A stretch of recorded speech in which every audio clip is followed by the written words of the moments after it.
예, 기본적인 건강검진을 통해서 저희가 많이들 확인할 수 있는 질환들 짚어봤는데 이외 검사 항목들에 대해서도 하나하나 좀 설명을 해주시죠. 네, 골밀도 검사 같은 경우에는 X선을 이제 대퇴골이나 요추, 허리 쪽을 투과를 해서 이제 뼈가 얼마나 단단한지 관찰을 하는 검사가 되겠고요.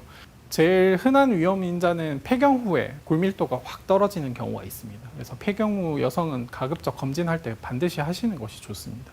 이건 말고도 그 음주, 흡연, 가족력, 그리고 이제 갑상선 기능 항진증 같은 게 있을 경우에 고위험군으로 되어 있고, 체중이 적게 나가시는 분들은 골밀도가 조금 떨어지는 경향이 있습니다. 아무래도 이제 체중이 많이 나가시는 분들은 그 체중을 지탱을 해야 되니까 뼈가 좀 더 단단한 경향이 있고요. 비타민 D 결핍, 그리고 칼슘도 마찬가지입니다. 칼슘이 이제 뼈를 만드는 중요한 재료가 되고, 비타민 D가 이제 그 칼슘을 뼈까지 운반을 해주는 역할을 하기 때문에 두 가지 다 좀 적다 할 때는 골밀도 검사를 반드시 하시는 게 좋습니다.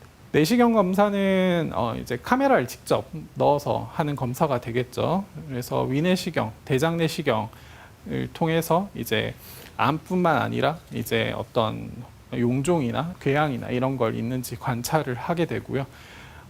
중간에 어떤 의심소견이 있을 경우에는 조직 검사를 시행하는 경우도 있고, 용종이 관찰될 경우에는 검사를 하면서 동시에 용종 절제술을 진행하는 경우도 있습니다. 알레르기 검사는 이제 혈액 검사를 통해서 알레르기 원인 물질을 하나하나 찾아보는 검사인데요.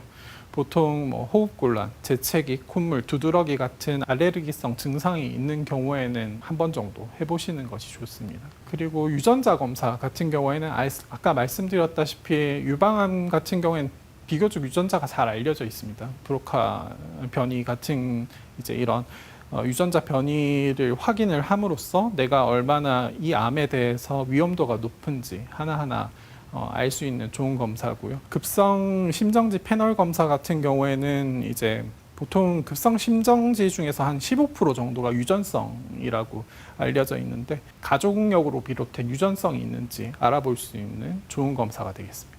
구강 스케일링 같은 경우에는 단순히 치아 미용술이 아니라 이제 충치나 잇몸병을 예방하는 구강 치료에서 좋은 역할을 하는 부분이 있고요.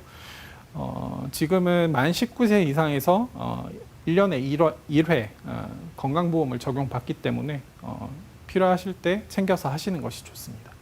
그리고 예방접종은 보통 이제 연령대별로 이제 권장하는 예방접종표가 있습니다. 그래서 10대에서 30대 같은 경우에는 뭐 간염검사, 파상풍, 백일의 자궁경부암 이런 예방접종을 진행하시는 것이 좋고, 40대에는 이제 마찬가지로 간염, 파상풍, 백일의 그리고 자궁경부암의 폐렴구균까지 같이 하시는 게 좋습니다. 50대 이후에는 대상포진까지 추가로 예방접종을 권장드리고 있고요.